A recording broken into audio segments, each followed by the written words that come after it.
ice cream and cookies, salsa chips, a cheesy slice for pizza.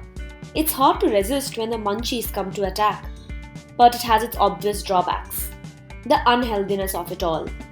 Why should we have to compromise good taste when we want healthy ingredients? Enter Priyasha Saluja, who wants to prove healthy food can be lip smackingly delicious too. From cookies, cakes, protein bars to pastries, it'll leave you wanting more. Priyasha is the proud owner of the food brand The Cinnamon Kitchen. Her goal: let people be happy when they eat. Having fought with PCOS her entire life, Priyasha wants to create change. She also conducts workshops so that people can learn recipes for vegan, gluten free, PCOS friendly, keto, and paleo food. Her brand has been endorsed by celebrities across India and has experienced immense growth and popularity, all organically. What started out as home experiments to provide herself with delicious but healthy nutrition is now a brand that spans two cities and ships nationally. Welcome to the sixth and final episode of mojoMakers Season 2, where we chat with Priyasha Saluja to understand how a food brand breaks out from the competition to develop its own identity. Thank you so much, Priyasha, for coming on to season 2 of the Mojo Makers Business Podcast. We're extremely glad to hear, and I'm very sure our conversation today is going to be so invaluable to all those aspiring entrepreneurs out there who want to start their own baking business, food business, catering business, etc. Thank you, Priyasha. Thank you so much for having me. It's a pleasure to be here, and I hope conversation really today has some takeaways, like you said. So, Priyasha, what is the Cinnamon Kitchen? So the Cinnamon Kitchen is a vegan and gluten-free bakery. It's essentially a plant-based bakery that's also sustainable, plastic-free, carbon neutral.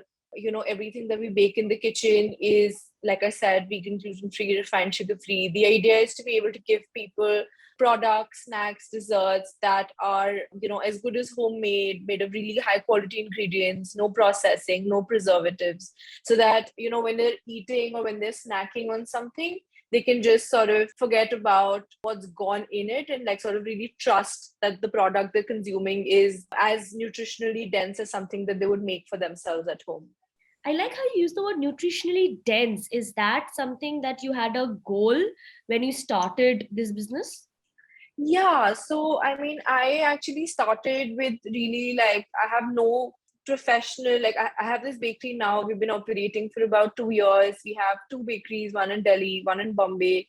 But I have, like, when I started off, I just started off as a home kitchen and I have no prior bakery experience. So all of this was really stuff that I was making for myself at home anyway, like most of it. And then that's where it really started. When I was making things for myself, the idea was to make it as nutritionally rich as possible and eat as well as possible. Those experiments sort of became or came into Cinnamon Kitchen as you see it today. So, was there something that was maybe pushing you to chase after nutrition? So basically, I was diagnosed with PCOS at the age of 13. I always had irregular periods. I didn't really know much about it up until a very old age, like up until 19 or 20. That's when I moved out. But then, I don't know, it got progressively worse. Also, by eating food from outside, I would still try to eat the healthiest possible food. So I would go to the best grocery stores in town and try to get the healthiest possible snacks and nut butters and fruits and like other packaged stuff for myself. But then I soon realized that it just says healthy at the front of it, but if you see the labels, which I did start reading after a little while, I realized that most of this stuff is just like full of preservatives. And if it says sugar free, then they've widely used another sort of sugar to label it as sugar free. So none of the products that were available were preservative free or actually sugar free or actually healthy, right? And they were super expensive at that as well. So that's what majorly triggered my health issues and made them worse at the time. So I decided to not eat any of that food and I started to prepare things for myself in the kitchen. Every Sunday I would get a bunch of raw materials, nuts or seeds or fruits, and then towards the evening I would batch prep for the whole week for myself. And that's where the whole idea of sort of experimenting in the kitchen came in. And I realized I really liked that to a point that it was extremely therapeutic for me to do it. plan my meals ahead, to prepare my snacks, to prepare my desserts, to have like a bunch of very healthy things ready in the kitchen at all times. So that's when the whole idea came about. From there on, I started posting things on my Instagram page, like on my personal Instagram handle. And then at some point, my Instagram handle was only food. Instagram sort of helped me reach out to people who were interested in the kind of things that I was making, because this is like, 5 years back. So at the time, this whole philosophy of healthy eating, vegan, gluten free was very, very niche and very new.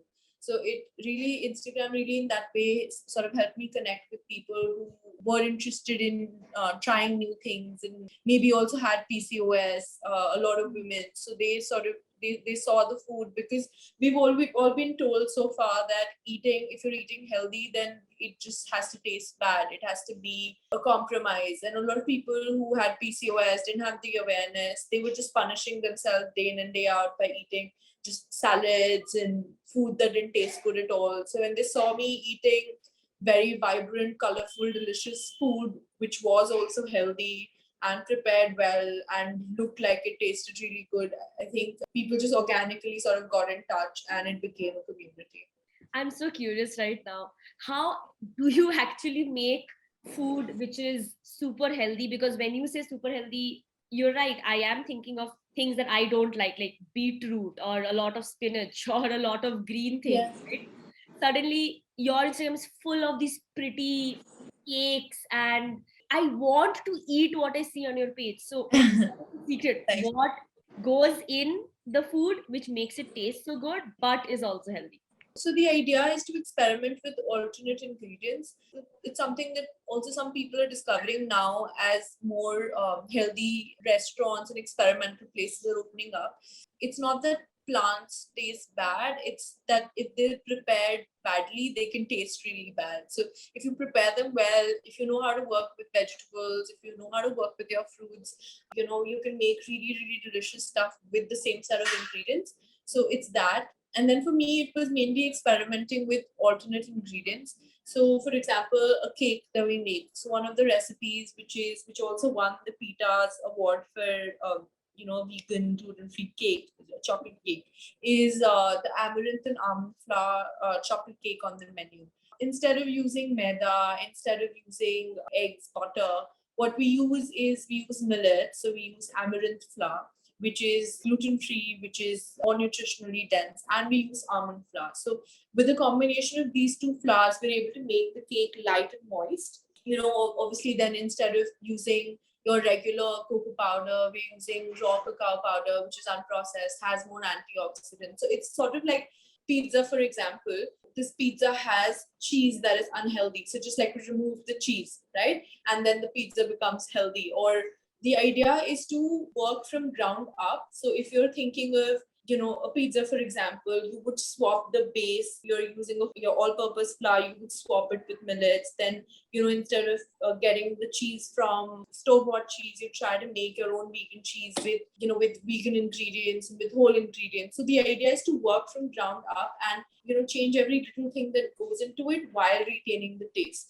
So even for the cake, for that matter, we swapped the all-purpose flour with amaranth and almond, and then gave it the same taste and made it nutritionally dense. So that's how we work in the kitchen. We try to see what traditional recipes are like, and then we try to swap ingredients and experiment with alternate ingredients and millets and dry fruits and fresh fruits and nuts, so that it tastes exactly like or better than its original version. So, deconstructing a common food item and then building it up from scratch so that it Right. still maintains its tastiness but is entirely made of healthy items. Yes, exactly. But this honestly does not sound like something that if I was in the kitchen and I want to experiment, I will not think of ingredients which can easily replace it and still retain the taste. So either you have a very good knack for it or you did a hell lot of research, before you even started this business. So which one is it? I think it definitely does come naturally to me.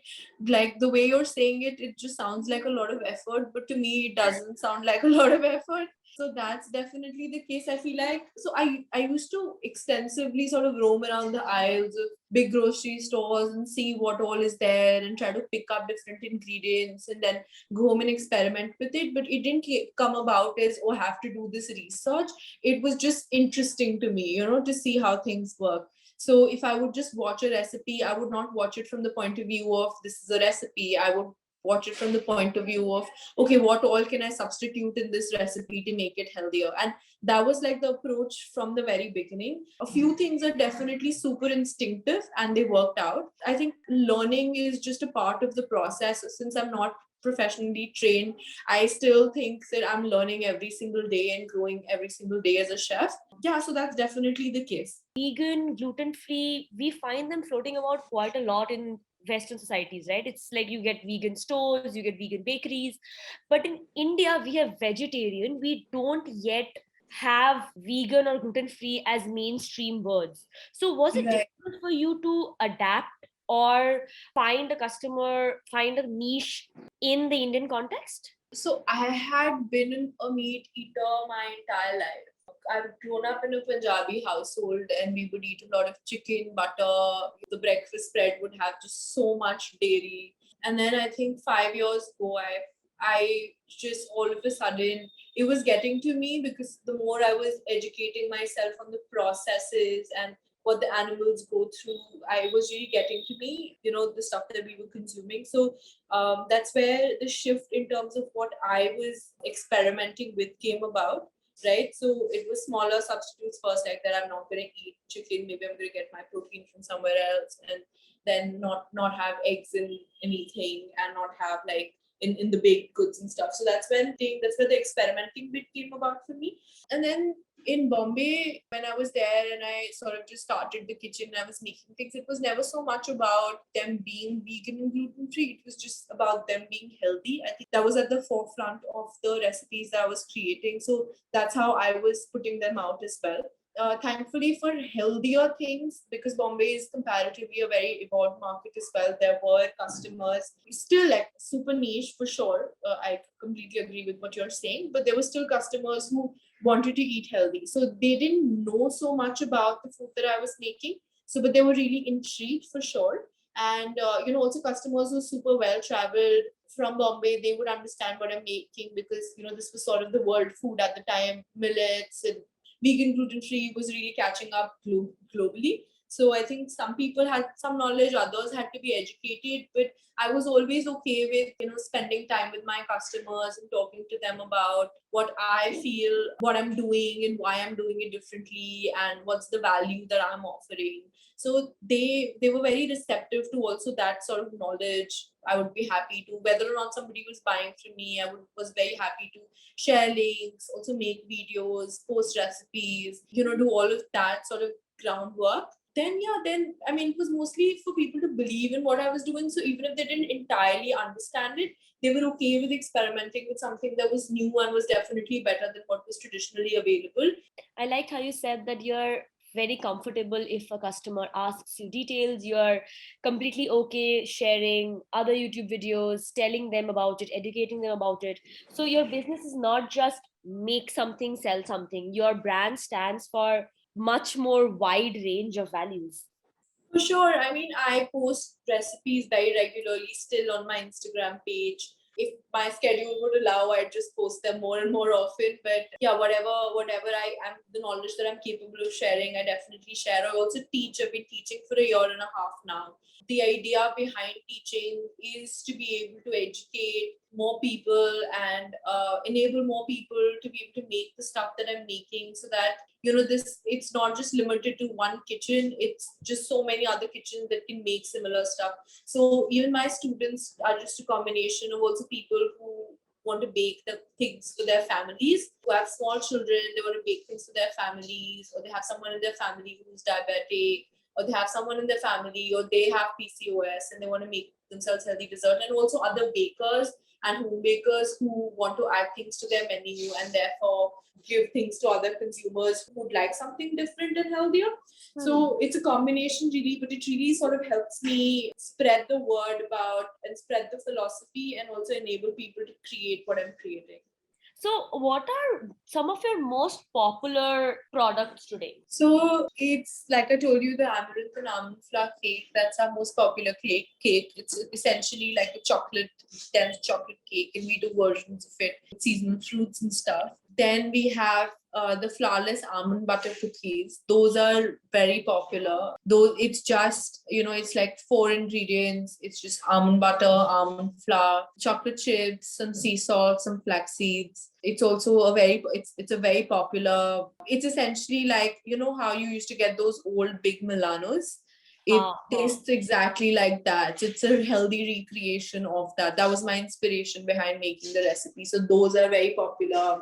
Then the crackers are popular. But I think we really come to be known for our cookies really now. Yeah, I think the cookies are the most popular and therefore the best selling things on the menu right now.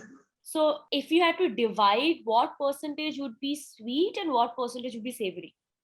So right now the kitchen is majorly just sweet stuff, owing to all my cravings. Okay. But we are like there are 2 3 savory things in the menu, but we are definitely putting more and more stuff now on the menu. So I recently moved to a new kitchen space. It's been 15 days or so now, because we have a bigger kitchen space. We have more people, and the capacity is otherwise increased. We are expanding the menu and adding a bunch of savory stuff, a bunch of snacking stuff to the menu as well. So hopefully, in the coming few months, you'll see a very extensive savory menu as well. Wow. So, how big is your team right now? So we are about 17 people in Delhi and Bombay. The Delhi kitchen is the bigger one, that's the central kitchen. And then the Bombay kitchen is smaller. Yeah, and we have two cloud kitchens and we supply all over India, really. So the fresh stuff is available in Delhi and Bombay, like cakes and, the more perishable stuff.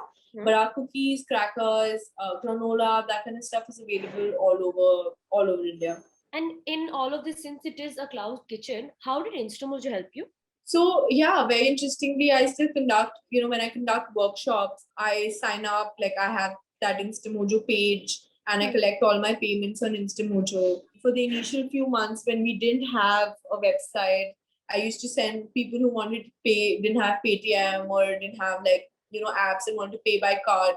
We used to send them Instamojo links because it's super convenient. You can just like generate a link, just write the amount and generate link. It was really simple. So yeah, that stuff it really helped me as a small business, as a single person operating a business, to streamline processes, make things convenient, because I couldn't always rely on cash as a medium. People wanted to pay online, and it really helped me. Even now, all the workshops, all the work, the page, the product page of the workshop is on Instamojo, and all the workshops are listed, and the previous recordings are listed. So I'm a very regular Instamojo customer. So when you started, you said, right, you were 1% sure you were doing it all alone. You transitioned from Instagram to Instamojo to your own website. As somebody who had no prior knowledge of running a business, what were the biggest challenges that you had to overcome at the starting? So, I mean, I did give this example in, I think, one of my workshops also, where I taught how to start a bakery business. Was that the first order that came in on Instagram? A friend of a friend ordered a bunch of protein bars. Really, I was very excited and I said yes, and I told them that I'll deliver it the next day. And I was like, yeah, I know the recipe. All I have to do is make them, right? And then when I made them, I was like, I cannot deliver it like this. Package it. I need to be able to tell them how they have to store it, and I have to, also send it to them. And at the time, your delivery apps and stuff is not there. Like 4 years ago, or at least I was not aware that there are any delivery apps. So I ended up preparing it, putting it in a tiffin box, okay, and then telling them like verbally how to refrigerate and how to store and how to keep, which seemed like such a cumbersome process to them, and then also going and hand delivering the products. I mean, I spent the whole day really just making and then going 1 hour away and hand delivering the product, which I realized that okay, I mean, I need know how to make things, but running a business, or that was sort of my introduction to the fact that it's not just about making things. It's maybe it's a 50-50, if not like a 60-40, that you got to know how to like things, and you got to like then also know how to package them and price them and sell them and store them and then provide consistency. So it was just all of that, right? So it was just a process of understanding how things can be made consistent. So I mean, it was a lot of, delivery was a big challenge, especially for cakes and stuff, because they would get spoiled in transit. Yeah, but thankfully the people in the community was very, very patient and just, I mean, very respectful of the work that was going in. Also because it was super transparent, so people were very, very okay with when I screwed up a few times. But yeah, like I mean, you learn these things along the way. Earlier, a few months that I sent out product, things even didn't even have a label. So if somebody had ordered like 4 jars of 4 different things from me, but all of them were chocolate, they didn't know which flavor was which. It was like a guessing game. So then I realized how labels are important. Then I started selling things in farmers markets, and still there was no packaging. I was just writing things by hand and pasting a sticker on the products. Then later on, I think How somebody many approached products are we me. talking about here? How many handwritten stickers are we talking about? Yeah, lots of handwritten stickers, lots of like, it was cute also. I think it was really cute when, Personal I still touch. really like it when somebody's written something with hand and they're just pasting it. It just seems very authentic and homemade, and I really like that also. But yeah, like lots of it was also, it was really funny if I were to tell you a story. So when I started the business, I had absolutely no idea of how to go about anything, right? So I was just using a logo this friend had created, just as a favor or something. And then it was a circular logo, right? I got the first few sheets printed just to put that logo on the product. But then, because it was a bootstrap business, I had some 30,000 saved up from my job, which I just sort of used here.